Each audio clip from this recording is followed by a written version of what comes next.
ఈ జర్నీ అంతా ఎలా సాధ్యపడింది, అసలు ఏం జరిగింది ఇన్ని ఇయర్స్ లో? ఏమైంది, పార్ట్ టైం కోసం జాబ్ జాయిన్ అయ్యాను. డిగ్రీ చేస్తూ, డిగ్రీ మనకి గ్రాడ్యుయేషన్ ఎట్లుంటుంది, half day college half day ఖాళీ. సో అట్లా జాబ్ జాయిన్ అయినా, పార్ట్ టైం పర్ ఎపిసోడ్ 200 వచ్చేది. అంటే మంత్లీ చేసుకున్న 2000 వచ్చేది. అట్లా ఎక్స్ట్రా ఇంకేదైనా అవుట్డోర్ ప్రోగ్రామ్, ఎక్స్ట్రా ప్రోగ్రామ్ ఏదైనా చేస్తే దానికి 150-200 ఇచ్చేవాళ్ళు. దిస్ ఈజ్ ఆల్ అబౌట్ 2013 టైంలో. అది అయిపోయింది. Actual my plan was MSc electronics. నాది BSc electronics. So MSc electronics చేయాలని ఉండే నాకు. ఏదేమైనా వాట్ ఎవర్ ఇట్ ఈస్, నేను మళ్ళీ మీడియాలోకి రావాలి. ఓకే, అది నా ఫైనల్ డెస్టినేషన్. అది కానీ అనుకోకుండా నా గ్రాడ్యుయేషన్ అయిపోగానే ఇట్లా V6 లో ఉంది, ట్రై చేయు అని మా లోకల్ ఛానల్, మీడియా విజన్ కి లోకల్ ఛానల్ ప్రకాష్ సార్ అని ఉండేవాళ్ళు అనమాట, ఎండి.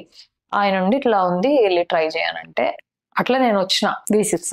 వస్తే వచ్చింది, లేకపోతే లేదు. మనకి ఎంఎస్సి ఎలక్ట్రానిక్స్ చేయాలని ఉంది, just for name MSc electronics. పెళ్లి కార్డులనే ఏదో చదివినాం కదా అట్లా అనమాట. సో చదివినాం, పేరు వేసుకున్నాం అన్నట్టు. మళ్ళీ దాంతో పెద్ద పోయి సర్టిఫికెట్లకి లెక్చరర్లు, జూనియర్ లెక్చరర్ గా చేసే ఉద్దేశాలు కావు, జస్ట్ చదవాలి అంతే. అట్లా అనుకోకుండా V6 లో వచ్చింది కాబట్టి ఎంఎస్సి ఎలక్ట్రానిక్స్ ఆగిపోయింది. V6 లో చేశాను. V6 లో చేస్తూ ఎంబీఏ జాయిన్ అయినా. కంటిన్యూ చేయలేకపోయినా, అది ఎంబీఏ కంప్లీట్ చేయలేదు. ఎందుకంటే ఆ టైంలో ఫిదా వచ్చింది. V6 లో జాయిన్ అయినా, తర్వాత మ్యారేజ్ అయిపోయింది. టీ న్యూస్ లో చేస్తున్నా ఆఫ్టర్ మ్యారేజ్. అప్పుడు ఫిదా వచ్చింది. సో నాకేముండే MBA 4th semester, final semester. అదే మంత్ లో ఫిదా షెడ్యూల్ పడింది.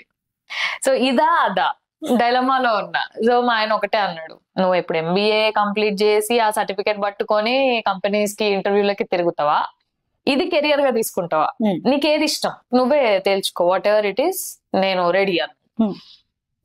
ఓకే, నాకు అట్లా సర్టిఫికేట్ పట్టుకొని ఉద్యోగంకి తిరిగే ఉద్దేశం అస్సలు లేదు. అయితే ఇదే సినిమా రాకపోయినా నేను మీడియాలో కంటిన్యూ అయ్యే ప్లాన్ ఏమన్నది, కానీ కంపెనీస్ కి సర్టిఫికేట్లు పట్టుకొని ఇంటర్వ్యూలకు వెళ్ళే పని లేదు, అంటే ఆలోచన లేదు. ఓకే, ఫిదాకి వెళ్ళిపోయా. సో ఇదంతా ఫిదా నుంచి జర్నీ ఈ రోజు వరకు. ఇదంతా V6 లో ఉన్నప్పుడు జరిగింది. టీ న్యూస్, V6 నుంచి టీ న్యూస్. V6 లో చేసిన తర్వాత మ్యారేజ్ అయింది. తర్వాత టీ న్యూస్ జాయిన్ అయ్యా. టీ న్యూస్ లో జాయిన్ అయిన ఫ్యూ మంత్స్, ఇయర్ అనుకో, 2016 లో ఫిదా ఆడిషన్స్ షూట్ స్టార్ట్ అయ్యాయి. మధ్యలో పెళ్లి ఎప్పుడు చేసుకున్నావు, ఎలా చేసుకున్నావు? Love marriage? అది లవ్ మ్యారేజే. చెప్పు. అందరికి తెలుసు అది లవ్ మ్యారేజ్ అని, మళ్ళీ కొత్తగా చెప్పు. ప్రేమ గురించి చెప్పమంటున్నాను. ప్రేమ అంటే కాదు, డైరెక్ట్ మ్యారేజ్ ప్రపోజలే.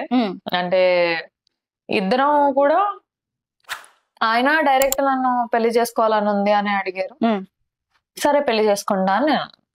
ఈ మధ్యలో గ్యాప్ లో లవ్ చేసుకోవడాలు, బయట తిరగడాలు, అవి ఎక్కువ అంత టైం లేదు మధ్యలో. ఇద్దరం ఆఫీస్ లోకి వెళ్తున్నాము ఆ టైంలో. నేను V6, తన టీ న్యూస్. అంత గ్యాప్ లేదు. మార్నింగ్ డ్యూటీలకు వెళ్ళాలి, నైట్ అవుతుంది, కలిసి హాస్టల్ దగ్గర రావాలి, నాతో 1 hour ఉండేవాడు, వెళ్ళిపోయేవాడు. కానీ తర్వాత ఎందుకు థర్డ్ పర్సన్ నుంచి ఇంట్లో తెలియడం కంటే ఇంట్లో మనమే చెప్పుకోవడం బెటర్ కదా అన్నట్టు, as soon as I accepted him, immediate గా నేను ఇంట్లో చెప్పేశాను, 1 day గ్యాప్ లో. సో ఆ జర్నీ అలా మొదలైపోయింది. ఈ కాన్సెప్ట్ ఏంటి, మీరు సోషల్ మీడియాలో పోస్ట్ చేసేటప్పుడు క్యాప్షన్ లో బై మొగుడు బై పెళ్ళాం అని ఇద్దరు పెట్టుకుంటారు. నాకు ఇష్టం ఆయన మొగుడు అని పిలవడం అంటే ఇష్టం. ఆయన ఫోన్ లో కూడా నాది మిస్టర్ పెళ్ళాం అని ఉంటుంది, నా ఫోన్ లో మొగుడు అని ఉంటది. నాకు ఇష్టం. ఓకే, సో కామన్ కదా ఇప్పుడు తెలుగులో భర్త, తెలంగాణలో మొగుడు, ఇంగ్లీష్ లో హస్బెండ్ కదా. ఓకే.